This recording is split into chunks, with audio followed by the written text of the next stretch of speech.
ప్రముఖ సినీ నటి శ్రీమతి సంగీత గారి ప్రారంభించారు. IVF చికిత్సలో 25% భారీ discount, free doctor consultation, free ultrasound scan. 49 అంటే సంతానం, 49 అంటే సంతోషం. విజయవాడ ఎందుకు మునిగింది? బుడమేరు కథ ఏంటి? 4 రోజుల పాటు కురిసిన భారీ వర్షాలకు బెజవాడ బెదిరిపోయింది. వరదలు బీభత్సం సృష్టించాయి. భారీ వర్షాలకు తోడు వరదలు పోటెత్తడంతో విజయవాడ నగరం మొత్తం నీటిలో చిక్కుకుపోయింది. ప్రజలంతా నిరాశ్రయులయ్యారు. ప్రాణాలు కాపాడుకునేందుకు పరుగులు పెట్టారు. సాయం కోసం చేతులు చాచారు. 4 రోజులుగా విజయవాడ ముంపులోనే ఉండడంతో ప్రజలు ఆకలితో అలమటిస్తున్నారు. చరిత్రలో గతంలో ఎన్నడూ లేని విధంగా నగరాన్ని వరద ముంచెత్తింది. అంత పెద్ద నగరం ఎందుకు ఇలా వరద బారిన పడాల్సి వచ్చింది? అంత పెద్ద సిటీ చుట్టూ ఎందుకు వరద నీరు చేరింది? బెజవాడ ప్రజలు ఎందుకు బెంబెత్తాల్సి వచ్చింది? విజయవాడ నగరం కృష్ణమ్మ నది ఒడ్డున ఉంది. పెద్ద ఎత్తున వర్షాలు పడటం, వరద గేట్లు కూడా తెరుచుకోవడంతో అందరూ కృష్ణా జలాలే విజయవాడను ముంచెత్తాయని భావించారు.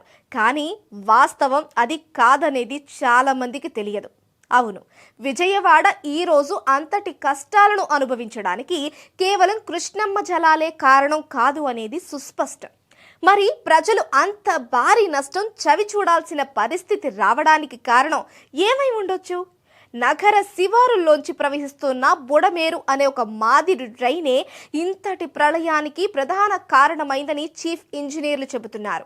బుడమేరు మైలవరం కొండల్లో పుట్టిన అతిపెద్ద వాగు ఇది. అరిగిపల్లి, కొండపల్లి అనే 2 కొండల మధ్య నుంచి ఇది మొదలవుతుంది. పొలాల్లోంచి వచ్చే అదనపు నీటిని కొల్లేరులో కలిపేందుకు ఈ మేజర్ డ్రైన్ ఉంది. ఎన్టీఆర్, కృష్ణా జిల్లాల పొలాల్లోని మిగులు నీరు ఇందులో ప్రవహిస్తూ ఉంటుంది. తెలంగాణలోని ఖమ్మం జిల్లాలో పుట్టిన ఈ వాగు మైలవరం నియోజకవర్గం గుండా ఎన్టీఆర్ జిల్లాలోకి కలుస్తుంది. రెడ్డిగూడెం, మైలవరం, జీకొండూరు మండలాల్లోని పులివాగు, భీంవాగు, లోయవాగును కలుపుకొని వెళుతుంది. విజయవాడ శివారులోని సింగ్ నగర్, గూడవల్లి, గన్నవరం, బాపులపాడు, గుడివాడ, నందివాడ వైపు సాగి చివరకు కొల్లేరులో కలుస్తూ ఉంటుంది. దీని సామర్థ్యం 11,000 క్యూసెక్కులు మాత్రమే. అయినప్పటికీ విజయవాడ రోదనకు కారణమైందనే చెప్పొచ్చు. 2005లో వచ్చిన వర్షాలకు బుడమేరులో ఏకంగా 75,000 క్యూసెక్కులు నీరు ప్రవహించింది. ఆ తరువాత 2009లోనూ అదే స్థాయిలో వరద ప్రవహించింది.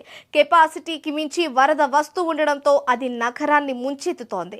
బుడమేరుకు సంబంధించి వరదను అరికట్టేందుకు మళ్లింపు కాలువ విస్తరణే ప్రధాన మార్గమని గతంలో ప్రతిపాదించారు. 2005లో వచ్చిన వరదలతో ఓ రీటైనింగ్ వాల్ నిర్మించాలని ఇరిగేషన్ శాఖ సూచించింది. దీనిపై అప్పట్లో కొంతమేర కసరత్తు కూడా చేశారు. కానీ ఆ తర్వాత ఏం జరిగిందో తెలియదు. దాన్ని పూర్తిగా వదిలేశారు. అయితే అప్పట్లో VTPS యాజమాన్యం అంగీకరించలేదని, గత ప్రభుత్వం విస్తరణను వదిలేసిందని టాక్. దాంతో వరద ఎక్కువగా వచ్చినా BDC ద్వారా నీరు విడుదల చేసే వీలు లేకుండా పోయింది. పైగా బుడమేరు నుంచి వచ్చే వరద కృష్ణాలో కలిసిపోవాలి అంటే ప్రకాశం బ్యారేజ్ దగ్గర నీటి మట్టం 12 అడుగుల మేరనే ఉండాలి. ఒకవేళ నీటి సామర్థ్యం పెరిగితే వరద నీరు వెనక్కి తన్నుతుంది. వీటన్నింటికి తోడు వాగుకు ఇరువైపులా కబ్జాలు పెరిగిపోయాయి. ఈ ప్రాంతంలో భూములకు ఉన్న డిమాండ్తో పెద్దలు గద్దలుగా వాలారు. ఇష్టారీతిన కబ్జాలకు పాల్పడి సొమ్ము చేసుకున్నారు. పలువురు నకిలీ పట్టాలు సైతం సృష్టించి ఇళ్లు నిర్మించారు. ఇలా కబ్జాలు సైతం ఈ పెను ఉపద్రవానికి కారణాలయ్యాయి. ఈసారి వరదలకు ముంపునకు గురైన ప్రాంతాలన్నీ కూడా బుడమేరు వాగు పరివాహక ప్రాంతంలోనివి. కేవలం 2 రోజుల్లో కురిసిన వర్షంతో ప్రజలు ఆ స్థాయిలో వరద వస్తుందని కూడా అంచనా వేయలేకపోయారు.